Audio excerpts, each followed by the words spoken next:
It's time to lock in. We're talking SEC, college football, and more.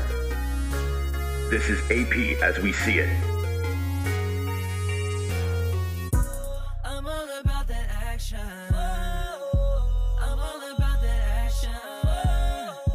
I'm all about that action. I said I'm all about that action. I'm AP Stedham from LA, Lower Alabama. This is AP as we see it, a syndicated weekly 1-hour show discussing the Southeastern Conference, college football, always keeping an eye on the national college football scene and other sports. Welcome to another edition of AP as we see it. We'd like to direct our audience to all our social media platforms, specifically our YouTube channel, AP as we see it. All the episodes are there for you to visualize and also archived on Spotify as well, the audio portion. We also like to say our social media platform on Facebook, X account, Instagram, they have the links to the show as well. And also, when we're attending and covering these various events, like we did this past weekend, we were at the University of Southern California versus University of Notre Dame, and also at the New Orleans Saints versus the Chicago Bears. We spent our weekend up in Chicago the last few days. So that was exciting and entertaining, and it was a pretty good ball game up there. But anyway, that's our social media platforms on AP as we see it YouTube channel, and on my personal YouTube channel at AP Stedham, Spotify, Facebook pages, Instagram, X accounts as well. We'd like to also mention that we had last week, we were in Birmingham, Alabama for the SEC men's and women's basketball media days. And that's something that if you think football is very difficult to figure with all these transfers and in the transfer portal, basketball, some teams, 7, 8 new players, some up to 12. So it's hard to project and predict, but it's always good to visit. And we had all those interviews from the men and the women. I think it ended up being 77 interviews that I did those 2 days of the men and the women. We tried to get as many as we could. We just missed out on a few because they only gave us a short time, 10 minutes to interview 3 players. The coaches were at the podium. We couldn't videotape them, but we were able to do most of the players, like I said, 77 interviews in total in those 2 days. So check that out. And like I said, check out all the interviews we did at the various games from not only last week, but the prior weeks. This week, we're going to be at Texas A&M. Will be visiting Baton Rouge and the LSU Tigers, so we'll be down there. So you can look forward to all those post-game interviews of that ball game late Saturday night. That's a Saturday night game, nationally televised, of course. We'd also like to make mention of our guest this week is going to be Pete Fiutak. Pete is from the College Football News. He's the publisher. He has a very great site that projects all the 136 FBS teams, the games and the teams. And we're going to get into discussion about the SEC, of course, and some of the coaches and the quarterbacks and other subjects pertaining to the Southeastern Conference. But Pete Fiutak, he's based in Chicago, College Football News. So we'll have that in segment 2, which will be coming up shortly after this first segment. But we want to thank our sponsors, Greer's Markets, 109 years, that's 29 locations, Alabama, Florida, Mississippi, serving the Gulf Coast and beyond. Lucy's Famous Recipes are online. She has a book. You can purchase that as well in the store and online. Remember, game day, it starts at Greer's. Family, friends, and football equals a winning tradition at Greer's. You can score big savings on fresh meats, produce, and more for your game day spread. They have the groceries to go, delivered to your home, office, venue of your choice, and you're planning those big parties for the special occasions, the holidays, of course, all the SEC football games and college football games as well. So go to Groceries to Go to have all those items from Greer's delivered to the venue of your choice. Apples for students. You can help your nearby school earn free supplies. So drop off those receipts at Greer's and you can sign up your school to receive the free supplies. They also have the coloring contest for children. You can check the online ads weekly. And remember, Greer's got it. They guarantee it. We'd also like to make mention of Robertsdale Dental Care, 251-947-3636. Dr. Jason Northcutt. Not only are basic services offered by Dr. Jason Northcutt, but he has developed a special niche within the practice, providing comprehensive dental implant services such as single implants, bone grafting, and full mouth reconstruction. Dr. Jason Northcutt has been highly trained in those disciplines to offer comfortable and long-lasting solutions to major dental problems. Come by to see Dr. Jason Northcutt and his staff. Call 251 947 3636. We'd also like to make mention of the Cortland Grand Hotel in Atlanta, Georgia.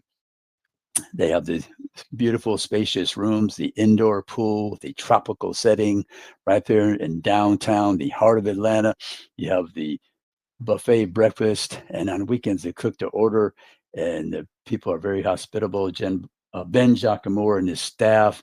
There's gift shops there as well, and it's close to all the sights and sounds of Atlanta. So check out the Cortland Grand Hotel. I've stayed there many, many times, and all my visits, the folks there have been nothing more than spectacular in servicing all your needs and your travel arrangements. And like I say, give them a call at the Cortland Grand Hotel, downtown Atlanta.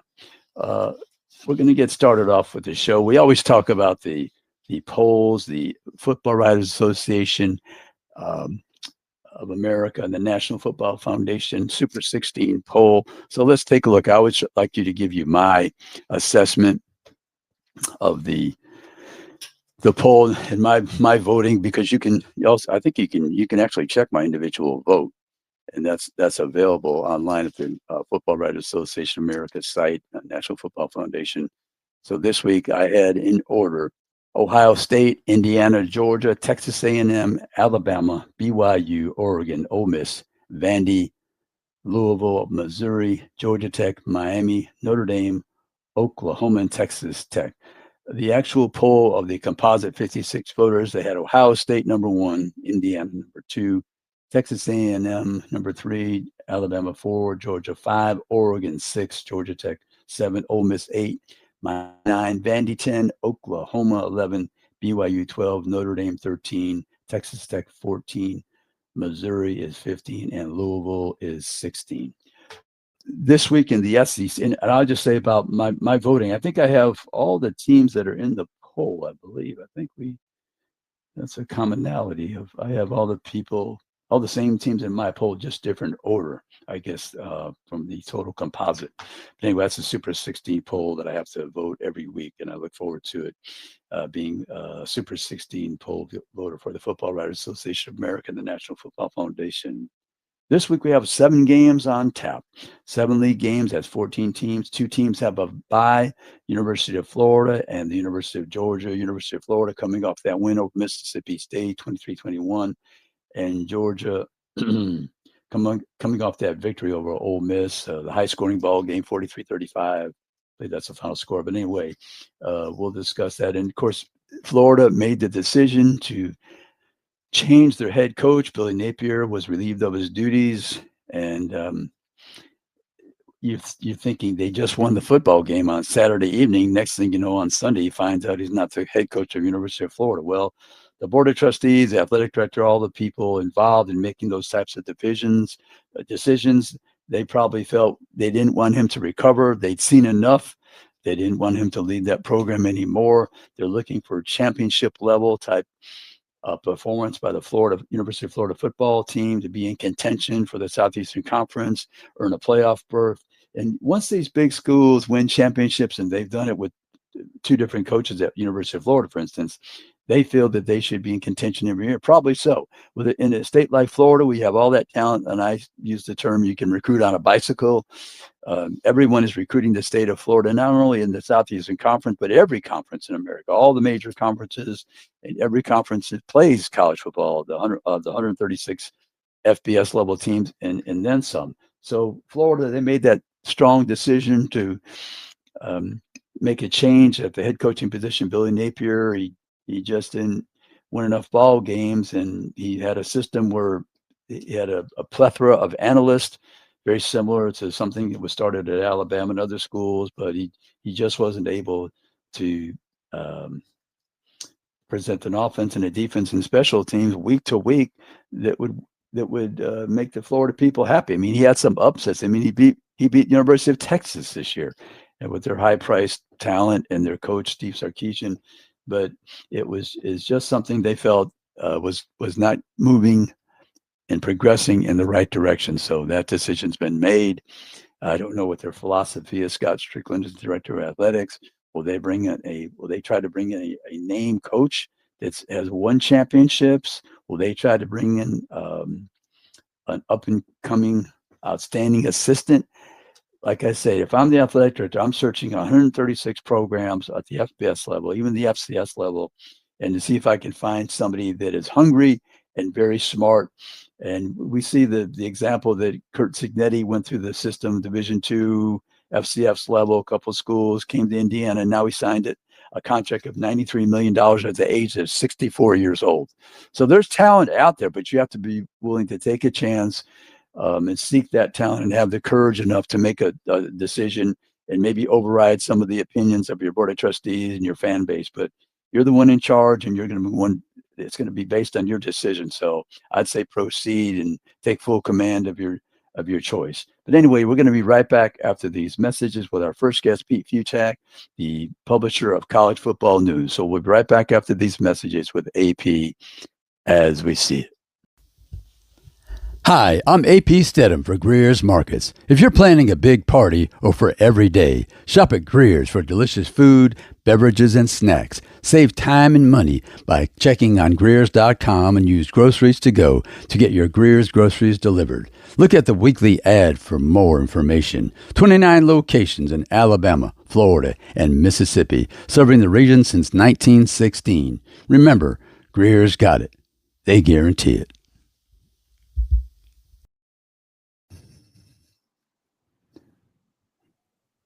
And we're back with AP as we see it, and our very special guest, a friend of the show, Pete Fiutak, the publisher of College Football News. Hey, Pete, welcome to AP as we see it. Hey, how's it going?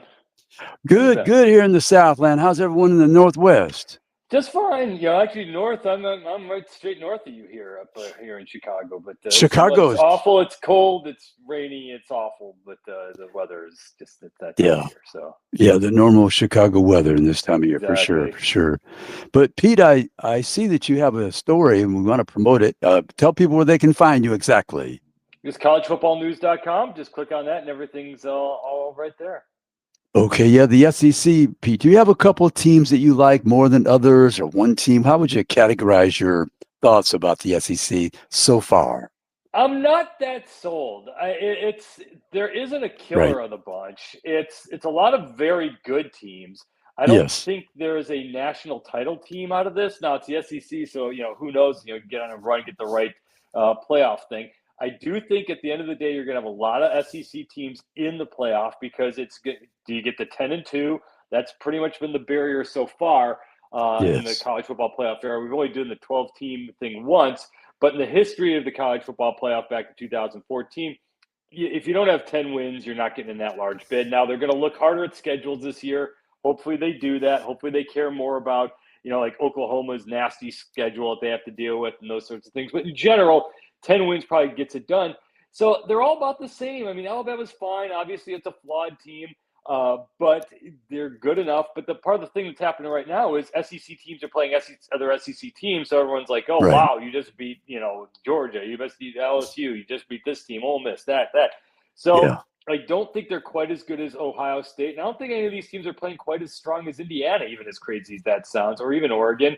Or Notre Dame, even though Notre Dame lost to Texas A&M. So to answer your question, Alabama's playing better than everyone else.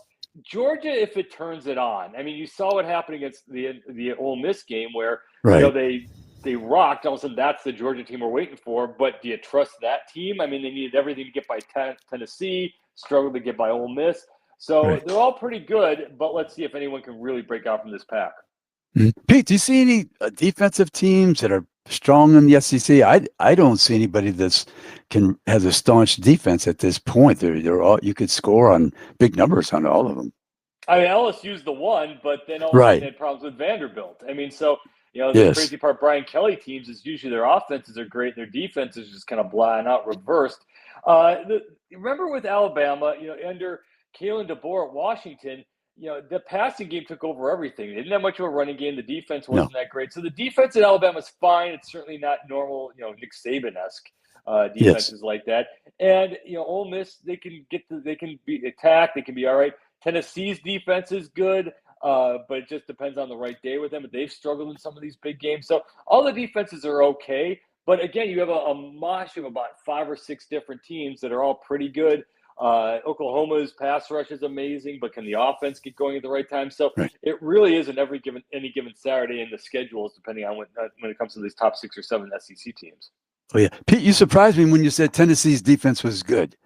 You surprised me when you said that. I was going to say Oklahoma. If anybody, I was thinking maybe Oklahoma, even though they lost to Texas. And actually, Texas is Texas too. I keep forgetting Texas is actually an SEC team, but Texas. The Texas defense is good enough to take on anybody on any day, and on the right day, that's the team. That's the one to watch out for. But again, there's all these different teams with all these different things, and maybe the defense works. I mean, everyone's got defensive talent. Just depends on whether or not it works.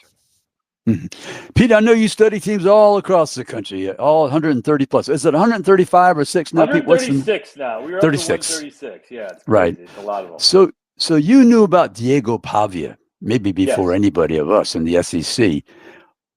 The translation to the SEC.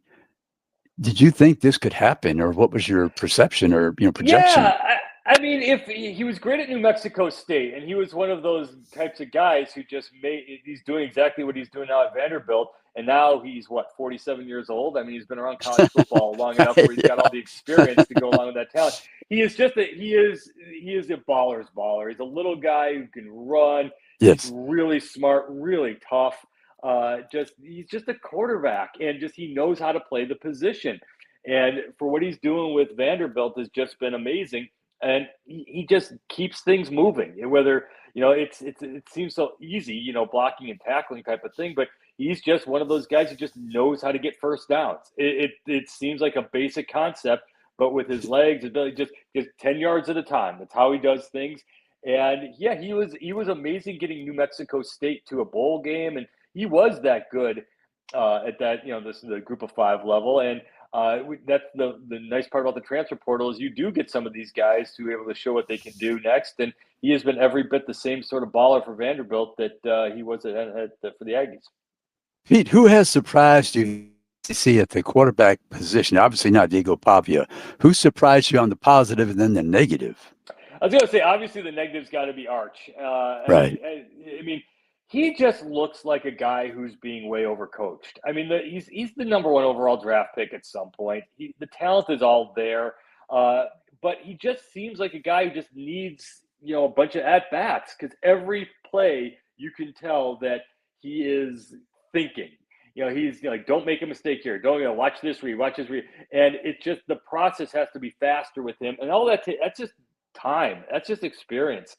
Right. But it is there. If he just can kind of relax a little bit, then all of a sudden everything is going to be fine with him. I'll say Joey Aguilar. I mean, in terms of just being, he's in a conference now with, all these NFL caliber quarterbacks. We got Lenora Sellers, who hasn't been able to get going. Nussmeier has been okay. Arch, who, again, I do think Mateer, who's fantastic. Pavia, who's not an NFL guy, but certainly been great. But for what Tennessee has needed, he's been good. He's not Nico Iamaleava. I mean, he's not that. No. There is that moment where Nico is the talent. He's Jaden Daniels light. He is that guy who maybe would have taken Tennessee to another level. But so far, like you alluded to, the defense has been more the problem. Aguilar has been fine.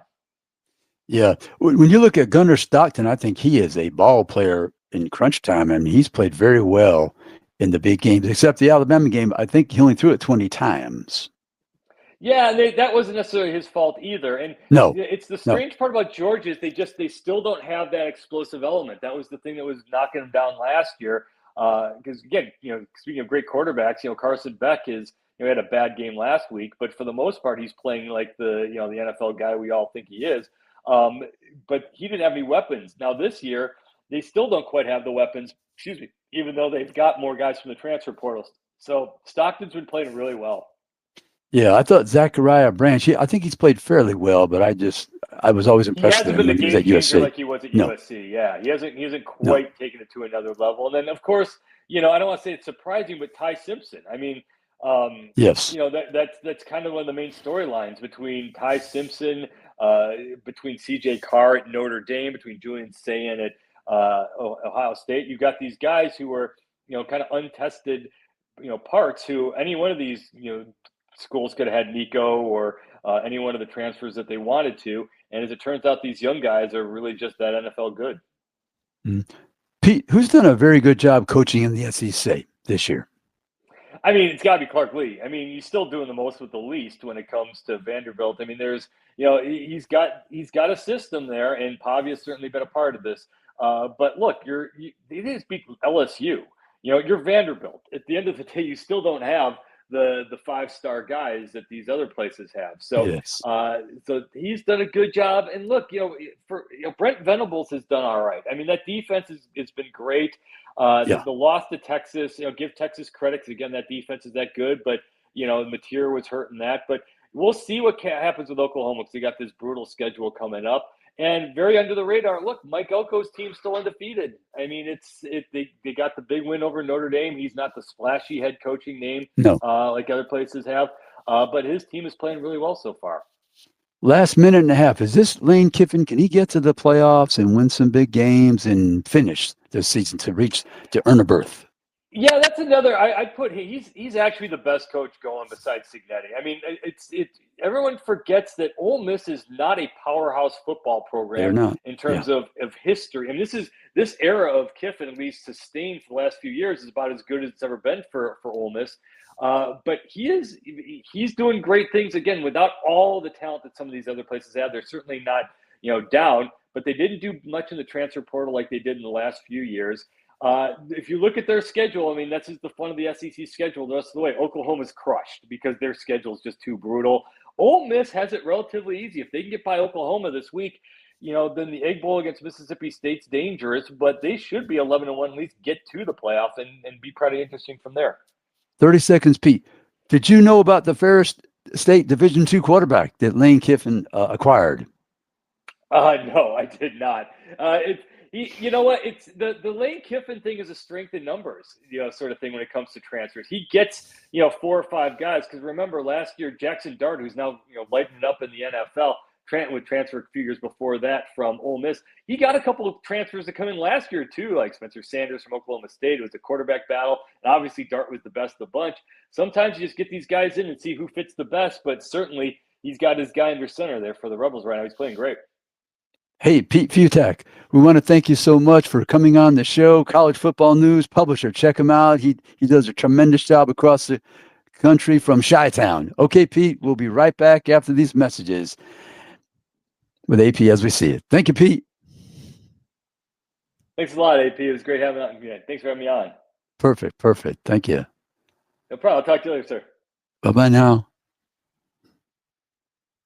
Hi, I'm AP Stedham with Dr. Northcutt of Robertsdale Dental Care. AP, not only do we offer basic full-service dental treatment, but I also have developed a niche within the practice where I provide comprehensive dental implant services, such as single implants, bone grafting, and full mouth reconstruction. I've been highly trained in those disciplines to offer comfortable and long-lasting solutions to major dental problems. Come by and see Dr. Northcutt at Robertsdale Dental Care.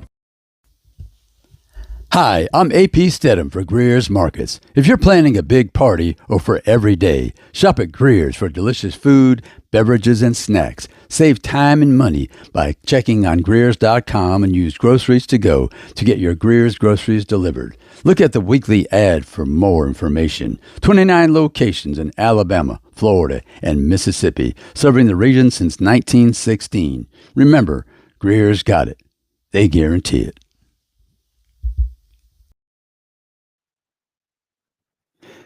And we're back with AP as we see it, and we'd like to thank our guest, Pete Fiutak, the publisher of College Football News. He's very knowledgeable, and I always enjoyed discussing college football with Pete because he has a broad perspective, and he reviews all the 136 teams on his site. So it's always interesting to have Pete as a guest. So we thank him, and check out his website, College Football News. He operates out of Chicago, Chi-Town, which we were just there for the Notre Dame, USC Notre Dame game, and also the New Orleans Saints versus Chicago Bears, which, oh, by the way, if you've never been to Notre Dame or you've never been to Soldiers Field, I suggest that you check those venues. I think they're going to be building a new stadium in Chicago, a dome stadium, to replace Soldiers Field. So you got a couple of years if you want to stop by. But the weather in Chicago in October was good. Some rain on Saturday evening for the USC Notre Dame game. Then there was rain beginning in the morning for the New Orleans Saints Chicago's Bear game, but it tapered off and the sun came out on Sunday, and we survived the rain up in the press box, so we didn't have to do very much surviving. But the folks out there, they were able to have fun watching the Notre Dame Fighting Irish to be the University of Southern California Trojans. It was a good ball game, went back and forth, and USC finally took a lead, and then Notre Dame returned the kickoff 100 yards. So they won by double digits, 34-24. Just before we discuss the 7 conference games, I wanted to make mention of the SEC record for the teams with the 0 losses within the conference. That's just 2 teams right now, Texas A&M University and the University of Alabama. It's 2 teams with 0 losses in the conference. Teams with 1 loss in the conference, that's 6, Oklahoma, Ole Miss, Georgia, Oklahoma, Mizzou, Vandy, and Texas both have 1 loss within the conference. There are 2 teams with 2 losses, Tennessee and LSU, and also Florida, but there's no way that they're going to be eligible for the college football playoff. And I'm trying to categorize this because I think if you're 10-2, you have a maximum of 2 losses, you have a chance to earn a playoff berth from the SEC. Teams with 3 losses in the conference, there are 2 teams, Mississippi State University and Arkansas, and the teams with 4 losses, South Carolina, Kentucky, and Auburn. So that takes care of the 16 teams and where they stand this juncture of this season, about the midway point or so, a little bit past the midway point. So I would say there's 10 teams in the SEC that still have the potential, with only the 2 conference losses, to reach the playoffs. Like I said, Florida, they wouldn't be eligible. They have too many non-conference losses. 4 losses total. So, but anyway, let's move on to the ball game. We have an interesting one. If you looked at this game early in the season or during the summertime, and you're trying to figure out potential losses or wins for a team, Alabama at South Carolina, you would say this is going to be very competitive, because last year South Carolina probably came within a play of beating Alabama in Tuscaloosa. Lenore Sellers and company, they showed up that day, and it was Alabama came away with the victory. I think it was 27-24, and they had a chance with the last possession to go ahead, or tie, at least tie, but it ended in interception, if I recall. But anyway, Alabama, number 4 in the Football Writers Association National Football Foundation Super 16 poll. They're 6-1 overall, 4-0 in the conference, as we stated. They're coming off the 37-20 outstanding win versus Tennessee. And South Carolina sitting at 3-4. They just have trouble winning ball games in the conference. They're 1-4. So they're coming off the loss at home to Oklahoma, 26-7. This series right now stands with Alabama, the leader, at 12 wins, 4 losses. Alabama averaging 35 points a game. South Carolina struggling at 20 points a game. That's 113th in the country. Alabama's offense, they don't run the ball very well, but just enough so far to come up with these 6 victories, or 125 yards a game, 103rd nationally. Passing very well, 11th in the country, 297 yards. Total offense, 422, which is 42nd in the country. South Carolina, on the other hand, everything is in the 100s. 106 yards rushing, that's 120th in the country out of the 136 teams. 191 yards passing, that's 102nd. 297 yards, not even 300, 127th in offense. So they struggle on that side of the football. And when you can't play complementary football, there's a tendency for one side to be worn down. So defensively, 150 yards per game, they surrender, which is 75th in the country. The Gamecocks, that's their figures right now. 186 yards, which is 29th, which is very good in the passing game. They allow, and 336 yards, which is pretty good defensively. 41st in the country. Alabama, allows 154 yards, which is the 83rd in the country. That's not very good, I don't think. 154 yards passing, which is 10th in the country. Overall, 309 yards. So they're able to balance that, and they're 25th in the country with the overall defense, Alabama. 7 interceptions, which is 31st for Alabama. Sacks, 1.86, only 81st in the country. Tackles for loss, 5.3, that's 76th in the country. There's only eight interceptions for South Carolina, which is 23rd in the country. 2.14 sacks, which is 59th, and the total for loss 5.1, which is 84th. South Carolina allows 20 points a game. Alabama, which is 33rd in the country. Alabama allows 17, which is 22nd in the country. So Alabama's a 12-point favorite. I would look for them to win this game. I just don't think that South Carolina could keep up offensively because Ty Simpson, he just seems to be getting better with that receiving core. And Kalen DeBoer has really revived this program since the first game. And right now that Florida State loss is looking very bad because Florida State has, I think, 4 straight losses. They haven't won in the conference yet. And so that's their only game of note that they've won this year. So Alabama, they're in the hunt. They're sitting pretty at this moment with South Carolina, the next game on the road. And if you're going to play a team on the road, you want it to be one of the bottom half schools. And South Carolina is certainly at the bottom with no with 4 losses in the conference right now. Looking at the game number 2, this is Auburn at Arkansas. Auburn 3-4, 0-4 in the conference. Arkansas 2-5, 0-3 in the conference. They had to change at the head coaching position. Bobby Petrino's the interim. Arkansas is a 1-point favorite. Auburn's coming off the overtime 23-17 loss to Mizzou. Gave a good ball game defensively. They always play fairly well, but that offense has struggled. Arkansas can score points galore. 45-42, they lost to Texas A&M. They're averaging 37 points a game, 17th in the country. Auburn, 23 points a game, 96th in the country. Auburn runs fairly well, 162 yards, passing not too well, 172. That's 113th in the country. Total offense, 107th nationally in the country, only 335 yards. Arkansas, on the other hand, great balance, 225 yards rushing. That's 14th in the country, 288 yards. It's 18th in the country in passing, 513 total yards, 4th in the country nationally. Defensively, like I said, Auburn has some pretty decent numbers. Rushing, 87 yards, that's 10th. Passing, 229, it's 85th, not the best. Overall, they're 30th defensively, 316 yards. Arkansas, those numbers are atrocious. 188 yards, that's 119th in the rushing department. 255 is 113th in the country. 443 yards, that's 124th in the country. So Arkansas, they just cannot seem to play defense these last, half a dozen years or so. Interceptions, both teams have 4, which is 75th in the country. Sacks for Auburn, 12th. Three sacks a game, 7.6 tackles for loss, that's 10th. Turnovers, 0.57, that's 32nd. Arkansas, 1.57 in the sacks, 98th.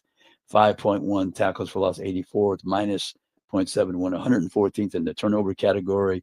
Auburn, 18 points a game. You could win a lot of college football games with that type of defense, but that's 24th in the country.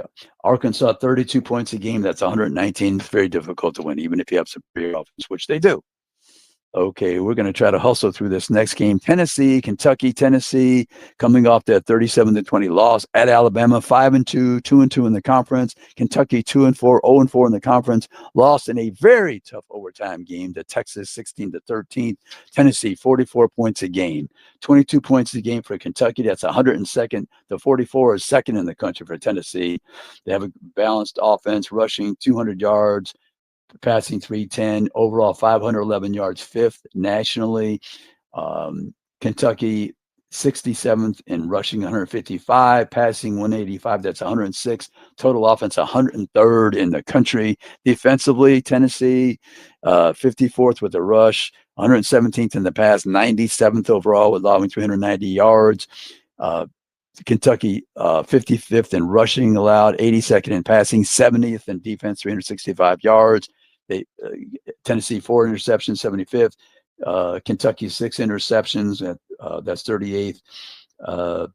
Tennessee sacks, third in the country. Tackles for loss, 7th. Kentucky 96th sacks, 93rd for tackles for loss. Turnovers minus 0.5, 0.29 for Tennessee.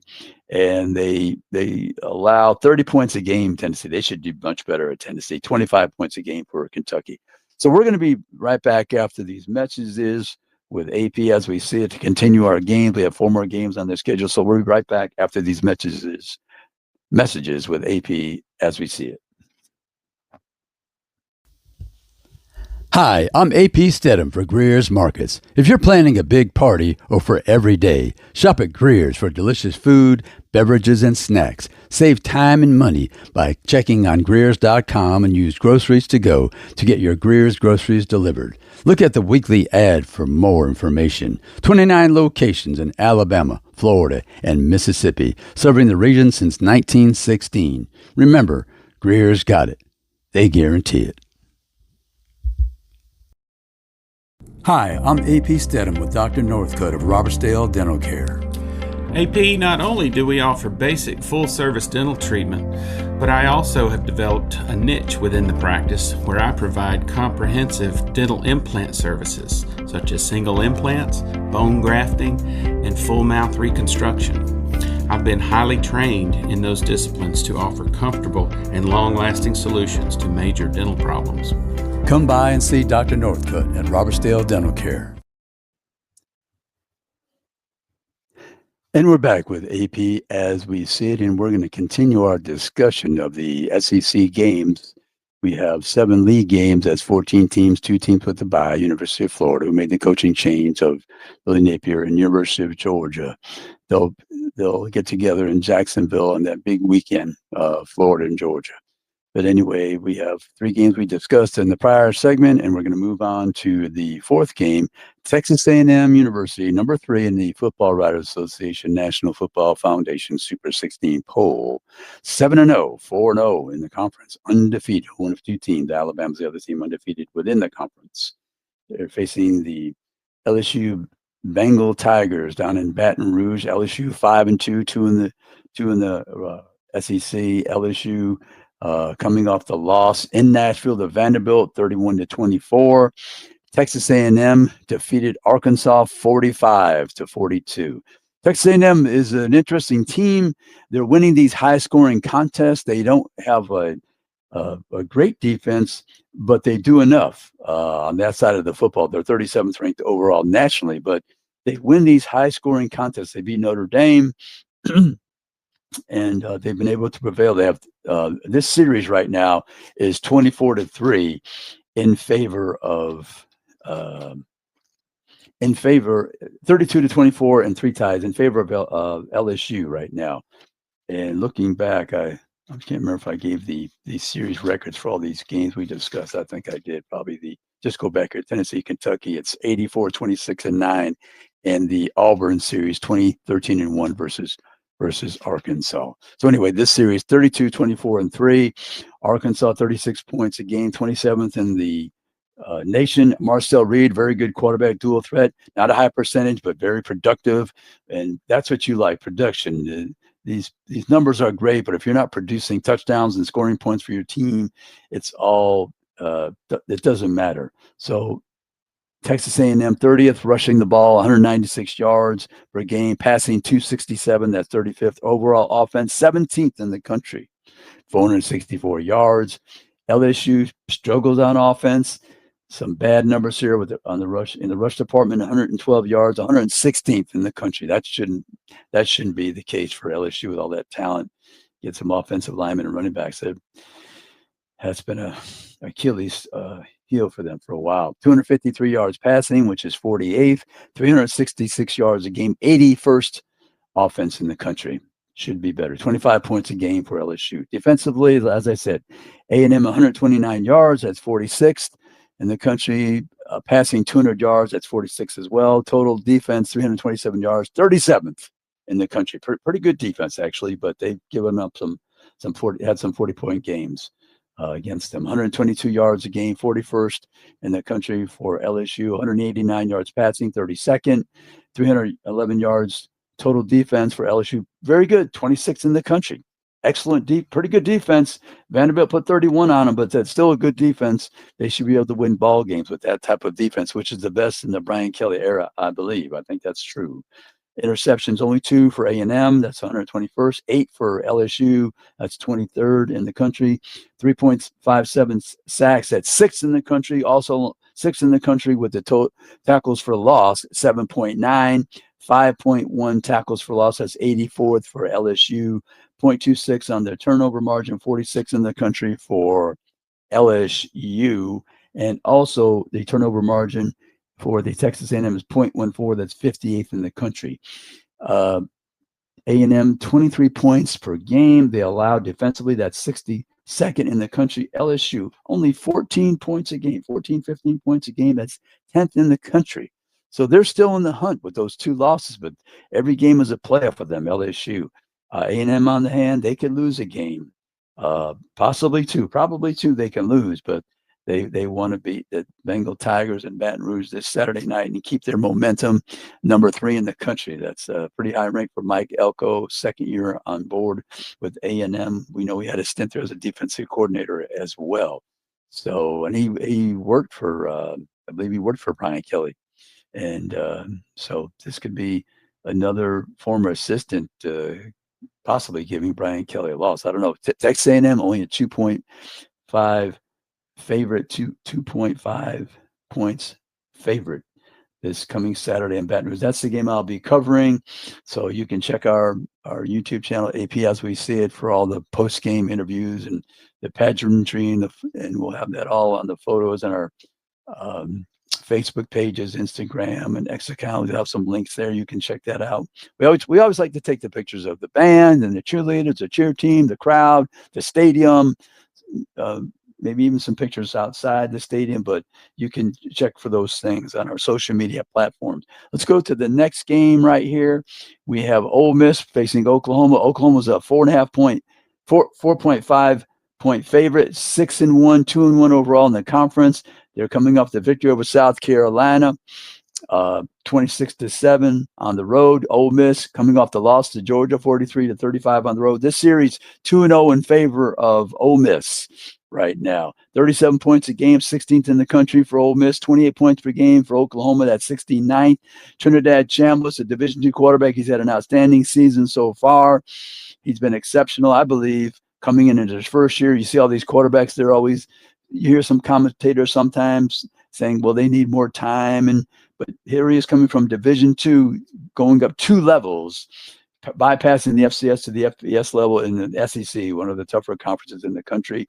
Rushing offense, 187 for the Ole Miss team, 41st in the conference, 304 yards, 8th in the country in passing, 8th overall offense, 191 yards, 129 yards rushing for Oklahoma, 97th in the country, 249 yards passing. That's 50th, 379 yards, total offense, 73.